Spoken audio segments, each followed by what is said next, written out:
জিনিসটা আমি আগে অত ভালোভাবে বুঝিনি। বাংলাদেশের একজন ভাই, আমি তার নাম নিচ্ছি না, তিনি আমার সাথে গল্পে বলছিলেন তিনি অনেক উপর পর্যায়ে কাজ করেন, বাংলাদেশে বিভিন্ন পর্যায়ে কাজ করেন, বড় বড় বিখ্যাত কয়েকটা কোম্পানির তিনি মালিকও। তিনি একসময় নাস্তিক ছিলেন। তিনি বলছেন যে আমি নাস্তিক থেকে আস্তিক হয়েছি অন্য কোনো কারণে নয়, শয়তান সম্পর্কে জ্ঞান অর্জন করে। যখন মিশরের ফেরাউন, পিরামিড, ওদের মমি করা লাশ ইত্যাদির ইতিহাস পড়তে গেলাম, তখন অনেক শয়তানের কথাবার্তা সেই ইতিহাসের মধ্যে আসছে। এবং যখন আমি শয়তানের অস্তিত্ব সম্পর্কে অনুভব করতে পারলাম, তখনই আমি আল্লাহকে চিনতে পারলাম এবং নাস্তিকতা থেকে ফিরে আসলাম। তো আসল বাস্তবতা কিন্তু, আমি তার এই কথা শোনার পরে আশ্চর্য হলাম যে সারা কোরআনে আল্লাহু আকবার, পৃষ্ঠায় পৃষ্ঠায়, আয়াতে আয়াতে, সূরায় সূরায় আল্লাহ সুবহানাহু ওয়া তাআলা যে জিনিসটা সবচেয়ে ভয়ঙ্করভাবে, সবচেয়ে ভয়ানকভাবে, সবচেয়ে ভীতিকরভাবে পেশ করেছেন, যেটা আমরা পড়ি কিন্তু অনুভব করি না। আল্লাহ সুবহানাহু ওয়া তাআলা সমগ্র কোরআনে মানুষের জন্য, মুসলমানদের জন্য, মুমিনিন মুত্তাকিদের জন্য সবচেয়ে ভয়ঙ্কর শত্রু, ভীতিকর শত্রু, ভয়ানক শত্রু, চরম ও পরম শত্রু, জানি ও মানি শত্রু বলে আল্লাহ সুবহানাহু ওয়া তাআলা ইসরায়েলকে উল্লেখ করেছেন, ভারতকে উল্লেখ করেছেন। হ্যাঁ, যে আপনার নামে গীবত করছে তাকে উল্লেখ করেছেন, যে আপনার ধন সম্পদ কেড়ে নিয়েছে তাকে উল্লেখ করেছেন, যে আপনার ভোট কেড়ে নিয়েছে তাকে উল্লেখ করেছেন, যে আপনার পদ পদবি কেড়ে নিয়েছে তাকে উল্লেখ করেছেন। আল্লাহ সুবহানাহু ওয়া তাআলা সমগ্র কোরআনে শুরু থেকে শেষ পর্যন্ত মানুষকে বারবার বলতে থেকেছেন, বারবার বলতে থেকেছেন যে তোমাদের সবচেয়ে ভয়ঙ্কর শত্রু, সবচেয়ে ভয়ানক শত্রু, জানি ও মানি শত্রু, চরম ও পরম শত্রু হচ্ছে শয়তান। কোরআন খুললেই পাবে বিভিন্ন রকমের আয়াত, অগণিত আয়াত। কোরআন এবং হাদিসে শয়তান সম্পর্কে যত আয়াত এবং হাদিস আসছে তা নিয়ে আলাদা থিসিস করা যাবে, ঘন্টার পর ঘন্টা বক্তব্য দেওয়া যাবে। তো এই শয়তানের অস্তিত্ব সম্পর্কে যদি আমরা না জানতে পারি, শয়তানের ষড়যন্ত্রের বাস্তবতা সম্পর্কে যদি না জানতে পারি, তাহলে সঠিক রাস্তায় আমরা ফিরে আসতে পারবো না। আল্লাহ সুবহানাহু ওয়া তাআলা শয়তান সম্পর্কে পবিত্র কোরআনে যে আয়াতগুলো বলেছেন, তার মধ্যে কয়েকটা মৌলিক আয়াত, সবগুলো আয়াত এত অল্প সময়ে বলা সম্ভব নয়, এত আয়াত সমগ্র কোরআনে শয়তান সম্পর্কে আছে। তার মধ্যে এই কথাটা বারবার আসছে যে ইন্নাশ শাইতানা লাকুম আদুউম মুবিন, শয়তান তোমাদের প্রকাশ্য শত্রু। বহু আয়াতে আল্লাহ বলেছে ওয়ালা তাত্তাবিউ খুতুওয়াতিশ শাইতান, তোমরা শয়তানের পদাঙ্ক অনুসরণ করো না। বহু আয়াতে আল্লাহ সুবহানাহু ওয়া তাআলা বলেছে যে যায়্যানা লাহুমুশ শাইতান মা কানু ইয়ামালুন, তারা যে অন্যায় কাজ করে, এই অন্যায় কাজকে তাদের সামনে সুন্দর করে কে পেশ করে? শয়তান পেশ করে। প্রত্যেক অন্যায় কাজকে চাকচিক্য করে কে পেশ করে? শয়তান পেশ করে। সুদকে কিভাবে সুদের রাস্তায় নিয়ে আসা যায়, সুদের এই কাজকে চাকচিক্য সুন্দর করে অন্তরের সামনে পেশ করে শয়তান। জেনায় কিভাবে লিপ্ত হওয়া যায়, জেনার এই কাজের কি আরাম, কি মজা, কি শান্তি, কি স্বাদ, সেটাকে সুন্দর করে, সেটার পিছনে যত যুক্তি দাঁড় করানো যায় সকল প্রকার যুক্তি দাঁড় করিয়ে অন্তরের সামনে কে পেশ করে? শয়তান পেশ করে। আল্লাহ সুবহানাহু ওয়া তাআলা পবিত্র কোরআনে শয়তানের কিছু শপথ বলেছেন। সেই শপথগুলো বিভিন্ন বাক্যে বলেছেন। যেমন বলেছেন আল্লাহ সুবহানাহু ওয়া তাআলা নিজে বলছেন, শয়তান বলছে লাউদিল্লান্নাহুম ওয়া লাউমান্নিয়ান্নাহুম, অবশ্যই নিশ্চয়ই আমি আপনার বান্দাদেরকে পথভ্রষ্ট করবই করব। শয়তানের শপথ। ওয়া লাউমান্নিয়ান্নাহুম, অবশ্যই নিশ্চয়ই আমি আপনার বান্দাদেরকে দুনিয়ার লোভ এবং প্ররোচনা দেখিয়ে সঠিক রাস্তা থেকে দূরে নিয়ে যাব। শয়তানের শপথ। শয়তানের শপথ সম্পর্কে আল্লাহ সুবহানাহু ওয়া তাআলা পবিত্র কোরআনে আরো বলছেন, ক্বালা ফাবিমা আগওয়াইতানি লাআকউদান্না লাহুম সিরাতাকাল মুস্তাকিম, আমি অবশ্যই সিরাতে মুস্তাকিমের রাস্তায় তাদের সামনে বাধা হয়ে দাঁড়াবো এবং এই বাধা আমি সৃষ্টি করব মিন বাইনি আইদিহিম, সামনে থেকে, অমিন খালফিহিম, তাদের পেছন থেকে, তাদের ডানে থেকে, তাদের বামে থেকে, চারিদিক থেকে একজন মানুষ যদি সিরাতে মুস্তাকিমে আসতে চায়, শয়তানের ওয়াদা যে একজন মানুষ যদি সিরাতে মুস্তাকিমে আসতে চায়, তো আমি শয়তান, আমি ইবলিস এবং আমার বাহিনী তার সামনে, পিছনে, ডানে, বামে থেকে বাধা সৃষ্টি করে তাকে সিরাতে মুস্তাকিমে আসতে দিব না। আল্লাহ সুবহানাহু ওয়া তাআলা পবিত্র কোরআন পুরোটাই এইভাবে শয়তানের ভয়ঙ্কর ওয়াদা, ভয়ানক ওয়াদা এবং শয়তানের চাইতে ভয়ঙ্কর শত্রু নাই তা বলতে থেকেছেন। এবং সালাফে সালেহীন এবং মুহাম্মদ সাল্লাল্লাহু আলাইহি ওয়াসাল্লাম তিনিও বহু হাদিসে মানুষকে শয়তানের ষড়যন্ত্র সম্পর্কে সচেতন করেছেন, বহু হাদিসে। তার মধ্যে কিছু হাদিস তিনি বাস্তবে দেখিয়েছেন। রাসূল সাল্লাল্লাহু আলাইহি ওয়াসাল্লাম বলছেন, মানুষ যখন ফজরের সময় হয় তখন শয়তান মানুষের কাঁধে 3টে গিট দেয়। 3টে কি দেয়? গিট বুঝেন তো, দড়িতে যে গিরো দেওয়া হয়, সে গিরো। শয়তান বলে, নাম নাম নাম, ঘুমাও ঘুমাও, ফজর এখনো অনেক দেরি আছে। মানুষ যে কাজটা নিজের আরামের জন্য করতেছে, মানুষ যে কাজটা নিজের আয়েশের জন্য করতেছে, নিজের দেহের শান্তির জন্য করতেছে, নিজেকে আরাম দিবে মনে করে করতেছে, আনন্দ করবে মনে করে করতেছে, মানুষ কিন্তু জানে না এই কাজটা তাকে শয়তান করাচ্ছে। মানুষ যদি জানতো এই কাজ তাকে শয়তান করাচ্ছে, মানুষ সচেতন হতো। মানুষ তো শয়তানের অস্তিত্বে বিশ্বাসই করে না। সে তো মনে করতেছে আমি সকালে ঘুমালে আমার মজা, সকালের ঘুম কি ছাড়া যায়? মানুষ তো মনে করতেছে গান শুনতে কি মজা লাগে, অশ্লীল ছবি দেখতে কি মজা লাগে, সুদের টাকা ভক্ষণ করতে কত স্বাদ, কোটি কোটি টাকার মালিক হওয়া যায়। তাহলে প্রত্যেক যে কাজ মানুষ মজার জন্য করতেছে, বিনোদনের জন্য করতেছে, আনন্দের জন্য করতেছে, নিজের আরাম আয়েশের জন্য করতেছে, মানুষ জানে না ওই কাজটা তাকে কে করাচ্ছে? শয়তান করাচ্ছে। এই যে ফজরে মানুষ ঘুমিয়ে আছে নিজের আরামের জন্য, আর আল্লাহ রাসূল বলছে কে করাচ্ছে? কে বলছে ওকে ঘুমাও?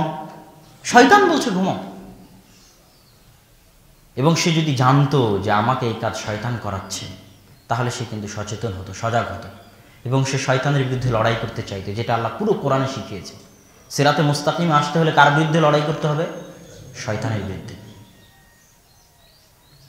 এবং সেই লড়াইয়ে সে 3 ধাপ, উঠতো, দোয়া পড়তো, ওযু করতো, সালাতে দাঁড়াতো, 3 ধাপে 3টে গিট নষ্ট হয়ে যেত। এভাবে রাসূল সাল্লাল্লাহু আলাইহি ওয়াসাল্লাম এবং সালাফে সালেহিনও শয়তানের কথা এভাবে বলেছে। যেমন একজন সালাফে সালেহিন বলতেছে, রাআইতু কুল্লা আহাদিন লাহু আদু, আমি এমন কোনো মানুষ দেখিনি যে মানুষের শত্রু নাই। ফামান ইগতাবানি, কিন্তু আমার বিষয়টা কি জানো তোমরা? ফামান ইগতাবানি লাইসা বিআদুবি, যে আমার গীবত করে আমার আড়ালে, আমি তাকে আমার শত্রু মনে করি না। যে আমার আড়ালে আমার নামে অপবাদ দেয়, প্রকাশ্যে আমার নামে অপবাদ দেয়, আমি তাকে আমার শত্রু মনে করি না। মান আখাযা মিন্নি শাইউন, যে ব্যক্তি আমার, মান আখাযা মিন্নি শাইআন, যে ব্যক্তি আমার নিকট থেকে কিছু ছিনিয়ে নেয় জোরপূর্বক, অন্যায়ভাবে, আমি তাকে আমার শত্রু মনে করি না। আমি কাকে আমার শত্রু মনে করি তোমরা জানো? বাল আদুউই, আমার শত্রু হচ্ছে ইযা কুনতু ফি তাআতিন আমারানি বিমাসিয়াতিল্লাহ, আমি যখন আল্লাহর পথে যেতে চাই, সে আমাকে আল্লাহর পথ থেকে দূরে সরার আহ্বান দেয়, আমি তাকে আমার শত্রু মনে করি। সেটা কি জানো? ইবলিস ওয়া জুনুদুহু, ইবলিস আর তার বাহিনী, ফাত্তাখিযুহুম আদুওয়া, অতএব ইবলিস আর তার বাহিনীকে তোমরা শত্রু হিসেবে গ্রহণ করো। ওয়া হারিবুহুম, আর ইবলিস আর তার বাহিনীর বিরুদ্ধে যুদ্ধ করো। তো সম্মানিত উপস্থিতি, তাহলে আমরা আমাদের জীবনে কত মানুষকে শত্রু মনে করে বসে আছি যারা আসলে শত্রু নয়। যে আমার 10 টাকা মেরে নিয়েছে সে আমার প্রকৃত শত্রু নয়। যে শয়তান আমাকে ফজরের সালাতে আসতে দেয়নি সে আমার শত্রু। যে আমাকে সকালে কোরআন পড়তে দেয়নি সে আমার শত্রু। যে আমাকে সকালে ঘুমিয়ে রেখেছে সে আমার শত্রু। যে আমাকে 5 ওয়াক্ত সালাতে জামাতে আসতে দেয়নি সে আমার শত্রু।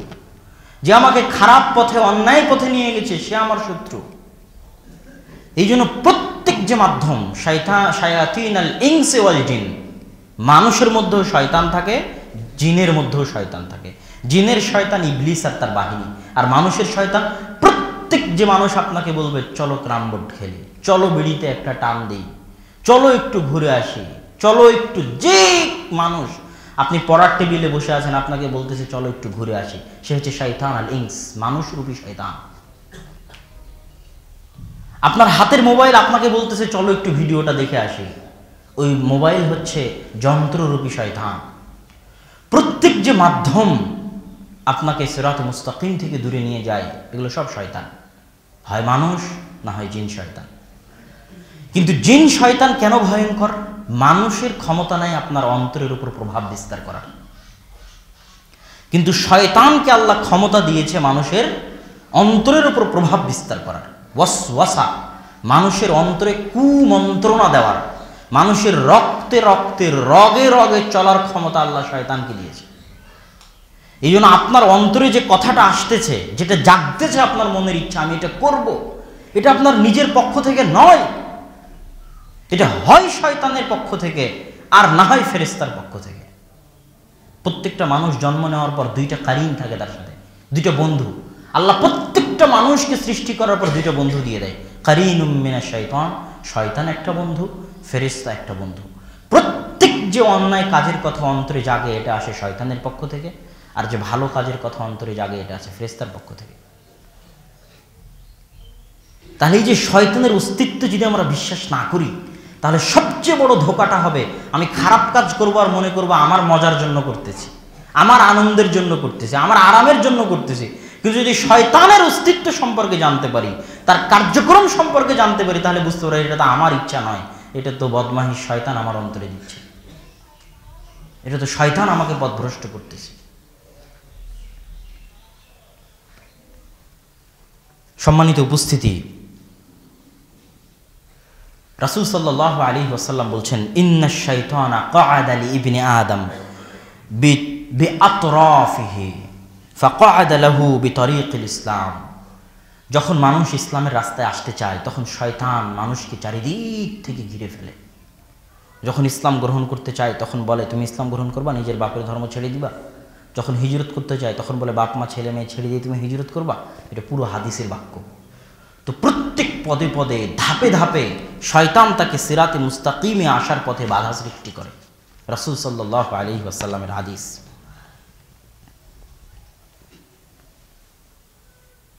এবং শয়তানের ষড়যন্ত্রের কারণে আমাদের আদি পিতা আদম আলাইহিস সালাতু ওয়াস সালাম জান্নাত থেকে বিতাড়িত হয়েছিল, এবং তখন থেকেই চিরস্থায়ী শত্রুতা শুরু। এবং এখান থেকে ইবনুল কাইয়িম রাহিমাহুল্লাহ বলতেছেন যে আদম আলাইহিস সালাতু ওয়াস সালামকে ফাআযাল্লাহুমা, আল্লাহ কোরআনে বলেছে যে তাদেরকে পথভ্রষ্ট করলো শয়তান। আদম এবং হাওয়াকে জান্নাত থেকে বের করে দেওয়ার ঘটনা আল্লাহ কোরআনে যতবার বলেছে, ততবার বলেছে আদম এবং হাওয়াকে জান্নাত থেকে বের করার জন্য কে দায়ী? শয়তান দায়ী। শয়তান তাদেরকে কুমন্ত্রণা দিয়েছে, প্ররোচনা দিয়েছে। এবং ইবনুল কাইয়িম রাহিমাহুল্লাহ বলতেছে যে শয়তানের সবচেয়ে বড় অস্ত্র হচ্ছে দুইটা, একটা মানুষের অন্তরের প্রবৃত্তি, আর একটা হচ্ছে মানুষের রাগ। তিনি বলতেছেন পিতা আদমকে জান্নাত থেকে বের করা হয়েছে প্রবৃত্তির অনুসরণের কারণে, শয়তানের কথা শুনে প্রবৃত্তির অনুসরণ। আর পিতা আদম দুনিয়াতে আসার পর প্রথম যে অপরাধটা সৃষ্টি হয়েছে দুনিয়াতে, সেটা হয়েছে রাগের কারণে, ভাইয়ে ভাইয়ে হত্যা। তাহলে শয়তান জান্নাতে একটা অপরাধ ঘটিয়েছে যেটা প্ররোচনা, কুপ্রবৃত্তি, আর দুনিয়াতে একটা অপরাধ ঘটিয়েছে সেটা রাগ। রাগ আর শাহওয়া, এই দুটো হচ্ছে শয়তানের সবচেয়ে বড় অস্ত্র। আর শয়তান মানুষের অন্তরের উপর হামলা করে। মানুষের অন্তরকে যদি আমরা একটা মসজিদের মতো মনে করি, মানুষের অন্তরকে যদি আমরা একটা দুর্গের মতো মনে করি, তাহলে সেই দুর্গে শয়তান হামলা করে। কিভাবে এই অন্তরকে পথভ্রষ্ট করা যাবে, যেটাকে আল্লাহ ওয়াসওয়াসা বলেছেন। আমরা সূরা, যেটা সর্বশেষ সূরা নাস, সেটাতে আমরা শয়তানের ওয়াসওয়াসা থেকে আল্লাহর কাছে কি চাই? পরিত্রাণ চাই, পানাহ চাই। ওই ওয়াসওয়াসাটা হচ্ছে শয়তানের আক্রমণ অন্তরের প্রতি, এবং এই আক্রমণ করার জন্য সে যে রাস্তাগুলো অবলম্বন করে। আমি যদি একটা দুর্গে আক্রমণ করতে যাই, ইবনুল কাইয়িম রাহিমাহুল্লাহ বলতেছে, তাহলে হয় জালনা দিয়ে আক্রমণ করতে হবে, না হয় দরজা দিয়ে আক্রমণ করতে হবে, না হয় উপর দিয়ে আসতে হবে, সামনে দিয়ে, পিছন দিয়ে, কোনো না কোনো একদিক দিয়ে আসতে হবে। তাহলে এই যে ভিতরে অন্তর আছে, এই অন্তরে আঘাত করার জন্য শয়তান কোন দিক দিয়ে প্রবেশ করে? শয়তানের অন্তরে আঘাত করার জন্য শয়তানের প্রবেশের যে কয়েকটা বড় বড় রাস্তা ইবনে কাইয়িম রাহিমাহুল্লাহ বলেছে, এবং উনি দলিল দিয়ে দেখিয়েও দিয়েছেন। সেটা হচ্ছে মানুষের 2 কান, মানুষের 2 চোখ, মানুষের জিহ্বা, মানুষের 2 হাত, মানুষের 2 পা। এটা হচ্ছে শয়তানের অন্তরে আঘাত করার রাস্তা। কান দিয়ে এমন কিছু শয়তান শোনাবে আপনাকে এবং আপনার শুনতে ভালো লাগাবে যেটা আল্লাহ অপছন্দ করেন, এবং ওই শোনার মাধ্যমে সে কোথায় আঘাত করবে? অন্তরে আঘাত করবে, অন্তরকে নষ্ট করে দিবে। চোখ দিয়ে এমন কিছু আপনাকে দেখাবে যে দেখানোর মাধ্যমে ওই দেখাটা কোথায় গিয়ে আঘাত করবে? অন্তরে আঘাত করবে এবং অন্তরকে নষ্ট করে দিবে, অন্ধকারাচ্ছন্ন করে দিবে, কালো কুচকুচে করে দিবে। জিহ্বা দিয়ে এমন কিছু বলাবে শয়তান, বলার জন্য প্ররোচনা দিবে, যে জিহ্বার সেই প্ররোচনায় পড়ে আপনি ধ্বংস হয়ে যাবেন। তো শয়তানের এগুলো হচ্ছে প্রবেশের রাস্তা। তো আমাদের সর্বপ্রথম আমরা যে আলোচনা করছিলাম, সেই আলোচনার যদি আমরা সংক্ষিপ্ত সারমর্ম টানি, যে আমরা যদি সিরাতে মুস্তাকিমে আসতে চাই, তো সিরাতে মুস্তাকিমের শত্রু চিনতে হবে। আর সিরাতে মুস্তাকিমের সবচেয়ে বড় শত্রুকে শয়তান। অতএব শয়তানের কার্যক্রম, শয়তানের কার্যক্ষমতা এবং শয়তানের ক্ষমতা, শয়তানের ইচ্ছা, এটা সম্পর্কে মানুষের পূর্ণ বিশ্বাস থাকতে হবে। আর এই পূর্ণ বিশ্বাসই মানুষকে সঠিক রাস্তায় নিয়ে আসবে। মানুষ শয়তানের উপর যত মজবুত বিশ্বাস করবে, তত দ্রুত আল্লাহর রাস্তায় ফিরে আসতে পারবে। এবার আসি শয়তানের রাস্তা থেকে বাঁচার কিছু সংক্ষিপ্ত রাস্তা, যেটা স্বয়ং মুহাম্মদ সাল্লাল্লাহু আলাইহি ওয়াসাল্লাম দিয়ে গেছেন। শয়তানের রাস্তা থেকে বাঁচার জন্য কিছু সংক্ষিপ্ত রাস্তা রাসূল সাল্লাল্লাহু আলাইহি ওয়াসাল্লাম দিয়েছেন। একটা হচ্ছে আল্লাহ সুবহানাহু ওয়া তাআলার স্মরণ। কি? আল্লাহ সুবহানাহু ওয়া তাআলার স্মরণ। আল্লাহ সুবহানাহু ওয়া তাআলা কোরআনে বলছে, ওমাই ইয়াশু আন যিকরির রহমান, যে রহমানের স্মরণ থেকে নিজেকে বিরত রাখলো এবং আল্লাহ সুবহানাহু ওয়া তাআলাকে স্মরণ করলো না, নুকাইয়িজ লাহু, আমরা তার জন্য দিয়ে দিই শয়তান, একটা শয়তান, ফাহুয়া লাহু কারিন, ওই শয়তান তার বন্ধু হয়ে যায় এবং তাকে সবসময় খারাপ রাস্তায় ডাকে, যদি সে আল্লাহর স্মরণ থেকে নিজেকে বিমুখ রাখে। শয়তানের রাস্তা থেকে বাঁচার সবচেয়ে বড় রাস্তা হচ্ছে আল্লাহর স্মরণ। তার দ্বিতীয় দলিল, একদিন একজন সাহাবী রাসূল সাল্লাল্লাহু আলাইহি ওয়াসাল্লামকে বলতেছে, তাইসা শয়তান, আল্লাহ রাসূল, শয়তান কিন্তু হতাশ হয়ে গেছে, শয়তান আর কিছু করতে পারবে না। আর অন্য এক বর্ণনায় আছে যে তিনি শয়তানকে অভিশাপ দিচ্ছেন, যে শয়তান ধ্বংস হোক, শয়তানের উপর অভিশাপ। তখন রাসূল সাল্লাল্লাহু আলাইহি ওয়াসাল্লাম বললেন, শোনো, যদি শয়তানের উপর অভিশাপ দাও বা বলো যে শয়তান ধ্বংস হোক, শয়তান অভিশপ্ত, তাহলে কিন্তু শয়তান ফুলে ফেপে একাকার হয়ে যায় অহংকারে, যে দেখো আদম সন্তান আমার শক্তি সম্পর্কে জানতে পেরেছে, বিকুওয়াতি। অতএব শয়তানকে অভিশাপ দিও না, শয়তানকে গালি দিও না। তুমি যদি শয়তানকে তোমার সামনে ছোট করতে চাও, নত করতে চাও, অপদস্থ করতে চাও, অপমানিত করতে চাও, তাহলে জেনে রাখো, কুল বিসমিল্লাহ, আল্লাহর নাম নাও। ইদা কুলতা যালিকা তাসাগারা মিসলা যুবাব, যদি তুমি আল্লাহর নাম নাও তাহলে শয়তান এত ছোট হয়ে যায়, এত ছোট হয়ে যায়, যেন সে মাছি মশার মতো ছোট হয়ে যায়, নত হয়ে যায়। তাহলে আল্লাহ সুবহানাহু ওয়া তাআলার নাম শয়তানকে কি করে? বিতাড়িত করে। আল্লাহ সুবহানাহু ওয়া তাআলার জিকির শয়তানকে কি করে? বিতাড়িত করে।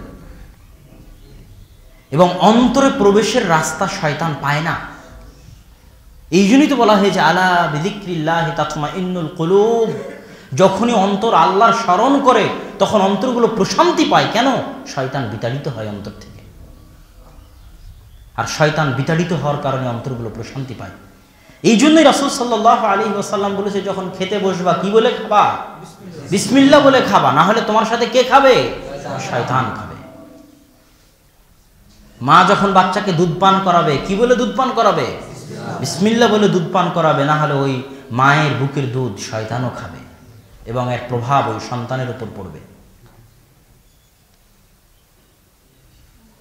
শয়তানের রাস্তা থেকে বাঁচার দ্বিতীয় পথ, আল্লাহ সুবহানাহু ওয়া তাআলার প্রথম পথ আল্লাহ সুবহানাহু ওয়া তাআলার স্মরণ। সেটার আরেকটা দলিল আল্লাহ সুবহানাহু ওয়া তাআলা কোরআনে বলছেন, ওয়া ইম্মা ইয়ানজাগান্নাকা মিনাশ শাইতান যদি শয়তান তোমাদেরকে ছোঁয়া দেয়, আঘাত করে, আক্রমণ করে, ফাস্তাইজ বিল্লাহ, তাহলে আল্লাহর নিকটে পরিত্রাণ চাও। আউযু বিল্লাহি মিনাশ শাইতানির রাজীম, হে আল্লাহ বিতাড়িত শয়তান থেকে পরিত্রাণ চাও। যখন তুমি বাথরুমে ঢুকো, পেশাব পায়খানা টয়লেটে ঢুকো, তো শয়তানের সবচেয়ে বড় থাকার জায়গা হচ্ছে অপবিত্র জায়গা। তখন যদি শয়তানের আক্রমণ থেকে বাঁচতে চাও তাহলে কি পড়ো? এটা পড়ো, আল্লাহুম্মা ইন্নী আউযু বিকা মিনাল খুবসি ওয়াল খাবাইস। তাহলে এই যে আল্লাহর নিকটে আশ্রয় প্রার্থনা করা, আল্লাহর নাম নেওয়া, আল্লাহর স্মরণ করা, এটা হচ্ছে শয়তানকে বিতাড়িত করার সবচেয়ে বড় রাস্তা। 2 নাম্বার, শয়তানের ষড়যন্ত্র থেকে বাঁচার দ্বিতীয় সবচেয়ে বড় রাস্তা হচ্ছে 5 ওয়াক্ত সালাত জামাতের সাথে আদায় করা। 5 ওয়াক্ত সালাত জামাতের সাথে আদায় করা। রাসূল সাল্লাল্লাহু আলাইহি ওয়াসাল্লাম বলছেন, মা মিন সালাসাতিন ফি ক্বরিয়াতিন, এমন কোনো গ্রামে বা এমন কোনো জঙ্গলে, এমন কোনো মরুভূমিতে 3 জন মানুষ বসবাস করে না, লা তুকামু ফীহিমুস সালাহ, যে 3 জন জামাতে সালাত কায়েম করে না, ইল্লাস্তাহওয়াদা আলাইহিমুশ শাইতান, শয়তান তাদেরকে আক্রমণ করে পরাজিত করে, শয়তান তাদেরকে ধ্বংস করে দেয়।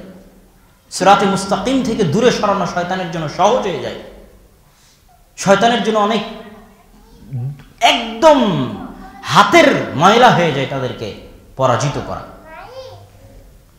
রাসূল সাল্লাল্লাহু আলাইহি ওয়াসাল্লাম বলছেন, ফাআলাইকা বিল জামাআহ, অতএব তোমরা শয়তানের ষড়যন্ত্র থেকে বাঁচার জন্য জামাতের সাথে সালাত আদায় করো, জামাতবদ্ধ থাকো।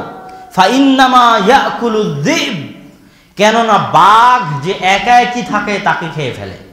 বাঘ যে একা একই থাকে, জামাত ছুট থাকে, তাকে কি করে? খেয়ে ফেলে। এই হাদিস থেকে একটা ছোট্ট কথা বলি, আমি বহু বক্তব্যে বলেছিলাম, যত জামাতবদ্ধ জীবনযাপনের হাদিস আছে, আল্লাহ রাসূল বলেছেন জামাতবদ্ধ জীবনযাপন করতে হবে। যে জামাত থেকে দূরে সরে গেল, তার ঘাট থেকে ইসলাম দূরে সরে গেল। আমি বলেছিলাম এই হাদিসের 2টাই ব্যাখ্যা। এক, খলিফার অধীনে, রাষ্ট্রনেতার অধীনে, এক রাষ্ট্রনেতা এক খলিফার অধীনে থাকা, তার বিরুদ্ধে বিদ্রোহ না করা, এটা জামাতবদ্ধ। যদি খেলাফা না থাকে, রাষ্ট্র না থাকে, তাহলে মসজিদ ভিত্তিক 5 ওয়াক্ত সালাতের জামাতে অংশগ্রহণ করা হচ্ছে জামাতবদ্ধ জীবনযাপন। তো আমাকে সেই দিন বগুড়াতে শিবগঞ্জ আকমল মাদ্রাসায় এক ভাই জিজ্ঞেস করেছিল, ভাই এটার দলিল আপনি বাদে কি বাংলাদেশের কোনো আলেম এ কথা বলেছে? তাই আমি বলেছিলাম যে ডক্টর আব্দুল্লাহ জাহাঙ্গীর রাহিমাহুল্লাহ বলেছেন এ কথা, কিন্তু তখন আমি এই হাদিসটা এইভাবে পাইনি। কিন্তু আজকে এই হাদিস সহিহ ইবনে হিব্বানে একদম স্পষ্ট নাস, যে আল্লাহ রাসূল জামাতবদ্ধ থাকতে বলছেন, এটা 5 ওয়াক্ত সালাতের জামাত। এবং যেটা বলা হতো যে জামাতবদ্ধ থাকবে না, দল সংগঠনের নাম দিয়ে যে জামাতবদ্ধ থাকবে না তাকে বাঘ খেয়ে ফেলবে, ওটা 5 ওয়াক্ত সালাতের জামাত। এই যে হাদিস, রাসূল সাল্লাল্লাহু আলাইহি ওয়াসাল্লাম বলছে এমন কোন গ্রামে 3 জন থাকে যারা জামাত কায়েম করে না, মানে 5 ওয়াক্ত সালাতের জামাত কায়েম করে না, ইস্তাহওয়াযা আলাইহিমুশ শাইতান, শয়তান তাদেরকে আক্রমণ করে পরাজিত করে। অতএব আলাইকা বিল জামাআহ, যেখানেই থাকো জামাতবদ্ধ থাকো, মানে 5 ওয়াক্ত সালাত মসজিদে জামাতের সাথে আদায় করো। যেই 5 ওয়াক্ত সালাতে জামাতের সাথে আসবে না তাকে শয়তান পরাজিত করবেই। আর যে 5 ওয়াক্ত সালাতে মসজিদে আসে না, মসজিদের সাথে সম্পর্ক রাখে না, সে ইসলাম থেকে বের হয়ে যায়, তার কাঁধ থেকে ইসলাম যায়। স্পষ্ট নাস। তাহলে শয়তানের ষড়যন্ত্র থেকে বাঁচার দ্বিতীয় বড় রাস্তা হচ্ছে 5 ওয়াক্ত সালাত কোথায় আদায় করা? মসজিদে জামাতের সাথে আদায় করা। শয়তানের ষড়যন্ত্র থেকে বাঁচার আরেকটা পথ, আমাদের বাড়ি ঘরে কিন্তু শয়তান বসবাস করে, এবং যতক্ষণ আমরা বাড়িঘর থেকে শয়তান বিতাড়িত না করতে পারবো ততক্ষণ ওই বাড়িতে আমল, আখলাক, আকীদা প্রবেশ করবে না। আর বিতাড়িত হয় না যতক্ষণ না বাড়িতে প্রবেশের সময় সালাম দেওয়া হয়, আসসালামু আলাইকুম ওয়া রাহমাতুল্লাহ। এই সালাম শয়তানকে বাড়ি থেকে কি করে? বিতাড়িত করে। যে বাড়িতে সালাম দিয়ে প্রবেশ করা হয় না, ওই বাড়িতে শয়তান বসার জায়গা পায়, থাকার জায়গা পায়, খাওয়ার জায়গা পায়, এবং ওই বাড়ির সদস্যদেরকে পথভ্রষ্ট করা তার জন্য সহজ হয়। এই জন্য শয়তানের ষড়যন্ত্র থেকে বাঁচতে হলে বাড়ি থেকে শয়তান বিতাড়িত করতে হবে সালাম দিয়ে। প্রচুর পরিমাণে সালাম দিতে হবে, বাড়িতে যতবার ঢুকবেন ততবার সালাম দিতে হবে। শয়তানকে বাড়ি থেকে বিতাড়িত করতে হবে সূরা বাকারার শেষ 2 আয়াত পড়ার মাধ্যমে। যে ঘরে, যে বাড়িতে সূরা বাকারার শেষ 2 আয়াত পাঠ করা হয়, সে বাড়িতে, সে ঘরে শয়তান প্রবেশ করে না। তো সম্মানিত উপস্থিতি, আমরা আমাদের এই সংক্ষিপ্ত আলোচনায় যেটা বুঝাতে চাচ্ছিলাম সেটা হচ্ছে শয়তানের ষড়যন্ত্র, শয়তান মানুষের জন্য কতটা ভয়ঙ্কর এবং শয়তান থেকে বাঁচার উপায়। শয়তান থেকে বাঁচার আরেকটা উপায় যদি আমরা দেখি, যেটা আল্লাহ সুবহানাহু ওয়া তাআলা পবিত্র কোরআনে বলেছে যে, এবং রাসূল সাল্লাল্লাহু আলাইহি ওয়াসাল্লাম বলেছেন যে, ইদা ক্বারা ইবনু আদম আস-সাজদা, যখন আদম সন্তান কোরআনে সাজদার কোনো আয়াত পড়ে, কোরআনে অনেক আয়াত আছে না যেগুলোতে সিজদার কথা বলা আছে, যখন পড়ে এবং সাথে সাথে সিজদা করে, ইতাযালা শাইতান ইয়াবকি, শয়তান দূরে সরে গিয়ে কাঁদতে শুরু করে। দূরে সরে গিয়ে কাঁদতে শুরু করে, বলে ইয়াকুলু ইয়া ওয়াইলা, এই সেই সিজদা ছিল যে সিজদার নির্দেশ আমাকে দেওয়া হয়েছিল, আমি পালন করিনি, আল্লাহর দরবার থেকে বিতাড়িত হয়েছে। আর আদম সন্তান পালন করছে, তাই আল্লাহর নিকটবর্তী হয়ে গেছে। তাহলে শয়তানকে বিতাড়িত করার আরেকটা রাস্তা কি? আল্লাহর সালাত আদায় করা, সিজদা করা, কোরআন তেলাওয়াত করা। সম্মানিত উপস্থিতি, শয়তানের রাস্তা থেকে বাঁচার আরেকটা উপায় হচ্ছে বেশি বেশি আল্লাহ সুবহানাহু ওয়া তাআলার নিকটে ইস্তিগফার, ক্ষমা প্রার্থনা করা।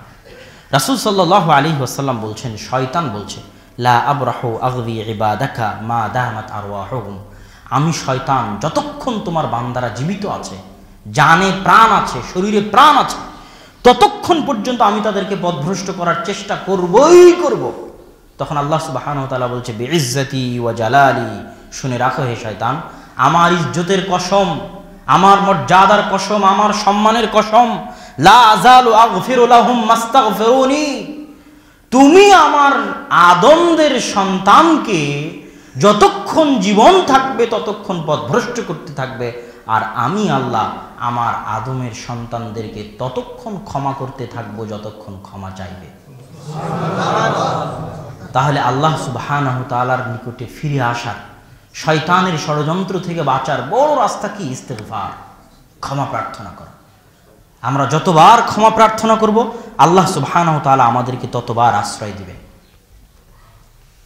শয়তানের একটা বড় প্ররোচনা থাকে মানুষের ক্ষেত্রে, যে শয়তান মানুষকে ওয়ালা উমান্নিয়ান্নাহুম, দুনিয়াবি লোভ লালসা, দুনিয়ার মূল্য, যে কয়েকটা অস্ত্র দিয়ে শয়তান মানুষকে ধ্বংস করে, তার একটা দুনিয়া, একটা নারী, 2 কান, 2 চোখ, জিহ্বা, 2 হাত, 2 পা, এগুলো হচ্ছে শয়তানের বড় বড় অস্ত্র, যেগুলো শয়তান ইউজ করে, ব্যবহার করে মানুষকে পথভ্রষ্ট করার জন্য, সিরাতে মুস্তাকিম থেকে দূরে নিয়ে যাওয়ার জন্য। তো দুনিয়ার ক্ষেত্রে যেটা ঘটে, মানুষ দুনিয়ার প্রেমে পড়ে, দুনিয়ার পাল্লায় পড়ে ইসলাম থেকে, সিরাতে মুস্তাকিম থেকে দূরে যায়। তুমি যদি দাড়ি না কাটো তাহলে তোমার চাকরি হবে না, 50,000 টাকার চাকরি, 1 লক্ষ টাকার চাকরি মানুষ ছেড়ে দেয়। কেন? দুনিয়ার ভয়, রিজিকের ভয়, রুজির ভয়, কি খেয়ে থাকবে তার ভয়। ব্যাংক থেকে সুদ নিতে হবে, লোন নিয়ে বাড়ি করতে হবে, না হলে বাড়ি হবে না। বাড়ি দুনিয়ার জিনিস।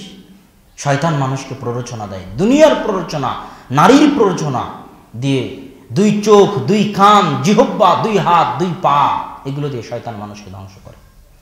তো এই দুনিয়ার বিষয়ে একটা জিনিস আমি সব বক্তব্যে বলার চেষ্টা করি, বিশেষ করে দাওয়াতি সফরগুলোতে। আজকের বক্তব্য বলি যে মানুষ যখন অন্যায় পথে আরাম আয়েশে থাকে,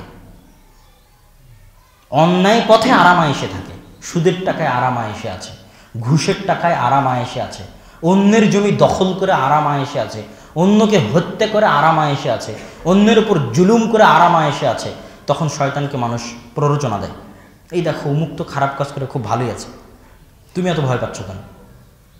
তুমিও আগাও, তুমিও ভালো থাকবা। অযথা তুমি 5 ওয়াক্ত সালাত আদায় করতে গিয়ে, হারাম থেকে বাঁচতে গিয়ে বউ বাচ্চাকে খাওয়াতে পারো না, ভালো স্কুলে পড়াতে পারো না, ভালো জামা কিনে দিতে পারো না। দ্রুত আসো, এই রাস্তাটা মজার রাস্তা, এই রাস্তায় আসো। তো এই বিষয়ে রাসূল সাল্লাল্লাহু আলাইহি ওয়াসাল্লাম এক হাদিসে বলছেন যে, ইযা রাআইতাল্লাহ আযযা ওয়া জাল্লা ইউতিল আবদা মিনাদ দুনিয়া আলা মাআসি, হে দুনিয়ার মানুষ জেনে রাখো, তোমরা যদি দেখো যে আল্লাহ এমন কোন মানুষকে অঢেল দুনিয়া দিয়েছে, অঢেল দুনিয়া, লাখো কোটি টাকার সম্পদ, হাজার বিঘা জমির মালিক, কয়েকশো তলা বিল্ডিং এর মালিক, রাজত্ব, ক্ষমতা, প্রতিপত্তি দিয়েছে এমন একজন মানুষকে, আলা মাসি, যে রাত দিন আল্লাহর বিধানের লঙ্ঘন করে, যে রাত দিন প্রকাশ্যে ওপেনে আল্লাহ সুবহানাহু ওয়া তাআলার নির্দেশকে লঙ্ঘন করে, যদি দেখতে পাও এমন কোন মানুষকে আল্লাহ অঢেল দুনিয়া দিয়েছে, তাহলে জেনে রাখো এই দুনিয়ার মানুষ ইউতিল আবদা মিনাদ দুনিয়া আলা মাআসিহি ফাইন্নামা হুয়া ইস্তিদরাজ, এটা হচ্ছে আল্লাহর পক্ষ থেকে দেওয়া ধোঁকা। তার মানে এই নয় যে সে বেঁচে গেছে, আর তার মানে এই নয় যে সৎ পথে থাকে আল্লাহ সুবহানাহু ওয়া তাআলা তাকে ভালোবাসেন না। অন্য হাদিসে রাসূল সাল্লাল্লাহু আলাইহি ওয়াসাল্লাম স্পষ্ট বলছেন, ইন্নাল্লাহা ইউতিদ দুনিয়া মান ইউহিব্বু ওয়া মান লা ইউহিব, আল্লাহ দুনিয়া, অঢেল দুনিয়া তাকেও দেন যাকে ভালোবাসেন, অঢেল দুনিয়া তাকেও দেন যাকে ভালোবাসেন না। আল্লাহ ফেরাউনকেও ক্ষমতা দিয়েছেন তাকে ভালো না বাসার পরেও, আল্লাহ সুলাইমান দাউদকেও ক্ষমতা দিয়েছেন ভালোবাসার পরেও, আল্লাহ কারুনকে অঢেল সম্পদ দিয়েছেন ভালো না বাসার পরেও, আল্লাহ দাউদ সুলাইমানকে অঢেল সম্পদ দিয়েছেন ভালোবাসার পরেও। তাহলে অঢেল সম্পদ, ক্ষমতা, প্রভাব, প্রতিপত্তি আল্লাহ যাদের ভালোবাসেন তাকেও দেন, যাকে ভালোবাসেন না তাকেও দেন। কিন্তু আল্লাহর ইবাদত করার সুযোগ, ঈমানের উপর টিকে থাকার সুযোগ, সিরাতে মুস্তাকিমে থাকার সুযোগ, রাতে উঠে আল্লাহর ইবাদত করার সুযোগ, সকালে কোরআন তেলাওয়াতের সুযোগ, দ্বীন ইসলামের জ্ঞান অর্জনের সুযোগ, ফজরের সালাত জামাতে আদায় করার সুযোগ আল্লাহ একমাত্র তাদেরকেই দেন যাদেরকে তিনি ভালোবাসেন। আল্লাযীনা আন'আমতা আলাইহিম, সিরাতে মুস্তাকিম কাদের দেন? যাদের আল্লাহ দয়া করেন, অনুগ্রহ করেন। তাহলে আপনি যে অন্যায় পথে আছেন, ওই অন্যায় পথে থাকাটাই আপনার জন্য আল্লাহর পক্ষ থেকে সবচেয়ে বড় শাস্তি, যে আপনি আল্লাহর দরবার থেকে বিতাড়িত, আল্লাহর রহমত থেকে বিতাড়িত, আল্লাহর সাথে আপনার কোনো সম্পর্ক নাই, আপনি ইতিম, আপনি সুদ, ঘুষ, অন্যায়, অনাচার, জেনা, ব্যভিচারের মধ্যে লিপ্ত আছেন। এটাই আল্লাহর পক্ষ থেকে সবচেয়ে বড় শাস্তি, যে আল্লাহর দরবারে আপনার স্থান হয়নি, আল্লাহর সাথে সম্পর্ক তৈরি করার আপনার সুযোগ হয়নি, আল্লাহর ভালোবাসা পাওয়ার আপনার সুযোগ হয়নি। আর এটাই ওই ব্যক্তির জন্য সবচেয়ে বড় দয়া, যাকে আল্লাহ সুবহানাহু ওয়া তাআলা তার ইবাদত করার সুযোগ দিয়েছে। এই জন্য কেউ যদি আলহামদুলিল্লাহ বলতে পারে কোন শুকরিয়া আদায় করার ক্ষেত্রে, তো এই আলহামদুলিল্লাহ বলতে পারাটাও আল্লাহর দয়া। এই দয়ার আবার কি দিয়ে শুকরিয়া আদায় করবে? কয়জন দুনিয়াতে আলহামদুলিল্লাহ বলতে পারে? কয়জন? এই আলহামদুলিল্লাহ বলতে পারাটাও কি আল্লাহর দয়া, আল্লাহর রহমত। মানুষ আল্লাহর রহমত ছাড়া পরকালে মুক্তি পাবে না, আমল দিয়ে মানুষ পরকালে মুক্তি পাবে না। নবী রাসূল থেকে শুরু করে সাধারণ মানুষ থেকে শুরু করে সবাই কিয়ামতের মাঠে মুক্তি পাওয়ার জন্য আল্লাহর দয়া এবং রহমতের মুখাপেক্ষী। তা আমরা যেন আল্লাহর রহমত, কিয়ামতের মাঠে যেন আল্লাহর করুণা দৃষ্টি থেকে বঞ্চিত না হই। আল্লাহুম্মা আমিন। তো সম্মানিত উপস্থিতি, আমরা আলোচনার শেষের দিকে চলে এসেছি। আমরা বলেছি শয়তান মানুষকে আক্রমণ করে যে কয়টা রাস্তা দিয়ে, সেটার মধ্যে আমরা দুনিয়ার কিছু আলোচনা করলাম। 2 চোখ আর 2 কান, এই বিষয়ে একটা হাদিস আপনাদের সামনে বলে আজকের বক্তব্য শেষ করব। রাসূল সাল্লাল্লাহু আলাইহি ওয়াসাল্লাম বলছেন, মা তাকাররাবা ইলাইয়া আবদি বিমিসলি আদাই মাফতারাতু আলাইহি, দুনিয়ার কোনো বান্দা আমার নিকটবর্তী হয় না অতটা যতটা ফরজ বিধান আদায় করার মাধ্যমে আমার নিকটবর্তী হয়। তাহলে আল্লাহর নিকটবর্তী হওয়ার একটা বড় রাস্তা কি? আল্লাহ যেগুলো ফরজ করেছেন সেগুলো আদায় করা। 2 নাম্বার, ওয়ালা ইয়াজালু আবদি ইয়াতাকাররাব, আর একটা বান্দা ফরজ বিধান আদায় করার পরেও আমার নিকটে আসতেই থাকে বিন নওয়াফিল, নফল দিয়ে, নফল সিয়াম, নফল সালাত, তাহাজ্জুদের সালাত, সোম বৃহস্পতিবারের সিয়াম, মাসের 3 দিনের সিয়াম, 12 রাকাত সুন্নাত, তাহাজ্জুদের সালাত, কোরআন তেলাওয়াত, নফল দিয়ে একটা বান্দা আমার নিকটে আসতেই থাকে। হাত্তা উহিব্বা, এমনকি আমি আমার ওই বান্দাকে ভালোবেসে ফেলি। ফাইদা আহবাবতুহু, আর যখন আমি আমার কোনো বান্দাকে ভালোবাসি, কুনতু সামাআহুল্লাযী ইয়াসমাউ বিহি, আমি তার শ্রবণ হয়ে যাই যেটা দিয়ে সে শ্রবণ করে।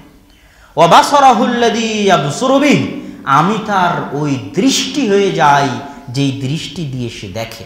ওয়াইয়াদাহুল্লাযী ইয়াবতুশু বিহি, আমি তার ওই হাত হয়ে যাই যে হাত দিয়ে সে স্পর্শ করে। আমি তার ওই পা হয়ে যাই যে পা দিয়ে এমশি বিহা সে চলে। ফাবি ইয়াসমা, আমাকে সাথে করে নিয়ে সে শুনে। অবি ইয়াবসুর, আমাকে সাথে করে নিয়ে সে দেখে। অবি ইয়ামশি, আমাকে সাথে করে নিয়ে সে চলে এবং আমাকে সাথে করে নিয়ে সে ধরে। ওয়ালা ইন সাআলানি, আর আমার এই বান্দা যদি আমার কাছে কিছু চায়, লাউ উতিয়ান্না, আমি আল্লাহ অবশ্যই তাকে তা দিয়ে দিব। ওয়ালা ইন ইস্তাআযানি, আর আমার এই বান্দা যদি কোনো কিছু থেকে আমার নিকটে পরিত্রাণ চায়, লাউ উইদান্না, আমি আল্লাহ অবশ্যই তাকে সেই বিষয় থেকে পরিত্রাণ দিব। ওয়ামা তারাদ্দাদতু ফি শাইইন, আর আমি আল্লাহ কোনো কাজ করতে দ্বিধান্বিত হই না, কোনো কাজ করতে দ্বিধায় ভুগি না যে কাজ আমি করি। কাতারাদ্দুদি আন কবজি নাফসি আবদি আল মুমিন, আমার এই রকম প্রিয় বান্দার জান কবজ করতে আমি যতটা দ্বিধায় ভুগি। আল্লাহু আকবার। ওয়া আকরাহু মাসাআতাহ, আর আমি তার কষ্টকে অপছন্দ করি। এবং এই ধরনের বান্দাদের যদি কেউ কষ্ট দেয়, তাহলে আল্লাহ সুবহানাহু ওয়া তাআলা তার বিরুদ্ধে যুদ্ধ ঘোষণা করেন। তাহলে শয়তান প্রবেশের যে রাস্তাগুলো, আমরা এই হাদিস বলে যেটা বলতে চাচ্ছিলাম, যে শয়তান প্রবেশের রাস্তা 2 চোখ, 2 কান, 2 হাত, 2 পা, এগুলোকে যখন কেউ হেফাজত করতে পারে, ওই সমস্ত কাজ থেকে, যে সমস্ত কাজ আল্লাহ পছন্দ করে। কেননা একটা অন্তর দিয়ে 2 জনকে ভালোবাসা সম্ভব নয়। আপনি শয়তানকেও ভালোবাসবেন, আল্লাহকেও ভালোবাসবেন, এটা হতে পারে না। যে কান দিয়ে আপনি গান শুনবেন, ওই কান দিয়ে মৃত্যুর সময় লা ইলাহা ইল্লাল্লাহ বলা আপনার জন্য নসিব হবে, এটা হতে পারে না। ওই কান মৃত্যুর সময় লা ইলাহা ইল্লাল্লাহকে অপছন্দ করবে। যে চোখ দিয়ে আপনি দুনিয়াতে নগ্ন নারী দেখবেন, ওই চোখ দিয়ে আপনি পরকালে জান্নাতের হুরদের দেখবেন, এটা হতে পারে না। যখনই আপনি শয়তানের এই প্রবেশের রাস্তাগুলোকে আল্লাহর জন্য ওয়াকফ করে দিবেন, কান দিয়ে আল্লাহ যা অপছন্দ করেন তা শুনবেন না, চোখ দিয়ে আল্লাহ যা অপছন্দ করেন তা দেখবেন না, অন্তরে শুধু আল্লাহর ভালোবাসা থাকবে। লা তুশরিকু বিল্লাহ ফিল মুহাব্বা, ভালোবাসার ক্ষেত্রে যখন আল্লাহর সাথে কাউকে শরীক করবেন না, এককভাবে আপনার 2 চোখ শুধু আল্লাহকে ভালোবাসবে, আপনার 2 কান শুধু আল্লাহকে ভালোবাসবে, আপনার 2 হাত শুধু আল্লাহকে ভালোবাসবে, আপনার 2 পা শুধু আল্লাহ সুবহানাহু ওয়া তাআলাকে ভালোবাসবে, তখন আপনি এই স্তরে পৌঁছে যাবেন, যেই স্তরে পৌঁছলে আপনার মুখ দিয়ে যা বের হবে সেটা বাস্তবায়ন না করলে আল্লাহ লজ্জা পাবেন। এই স্তরে আপনি পৌঁছে যাবেন, যেই কথায় হাদিসে বলা হয়েছে। তো সম্মানিত উপস্থিতি, শয়তান প্রবেশের এই রাস্তাগুলোকে আমরা হেফাজত করার চেষ্টা করি। আল্লাহ সুবহানাহু ওয়া তাআলা আমাদের সেই তৌফিক দান করুক। আল্লাহুম্মা আমিন।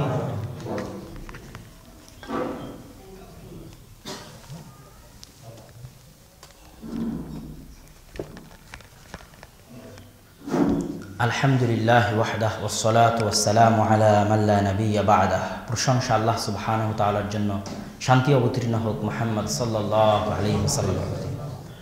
বক্তব্যের শেষে জরুরি 2-1টি কথা।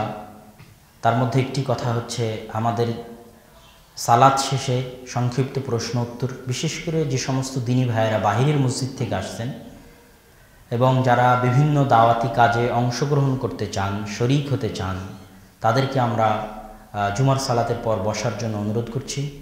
এবং যাওয়ার সময় আপনারা বাহিরে বিভিন্ন বই পুস্তক পাবেন, বিশেষ করে আপনাদের শ্রদ্ধেয় শায়েখ আব্দুর রাজ্জাক বিন ইউসুফের লেখা রাসূল সাল্লাল্লাহু আলাইহি ওয়াসাল্লামের সালাত, আইন রাসূল 2 অধ্যায়, মিন্নাতুল বারি, এই বইগুলো পাবেন। আপনারা যাওয়ার সময় নিয়ে যাওয়ার চেষ্টা করবেন। আমরা দ্বিতীয় খুতবায় রাসূল সাল্লাল্লাহু আলাইহি ওয়াসাল্লামের প্রতি দরুদ পড়ব এবং আপনারা সবাইও রাসূল সাল্লাল্লাহু আলাইহি ওয়াসাল্লামের প্রতি দরুদ পড়বেন। মান সাল্লা আলাইয়া সালাতান, যে ব্যক্তি আমার প্রতি একবার দরুদ পড়ল, সাল্লাল্লাহু আলাইহি আশারা, আল্লাহ তার প্রতি 10 বার রহমত বর্ষণ করবেন। ইয়া আইয়ুহাল্লাযীনা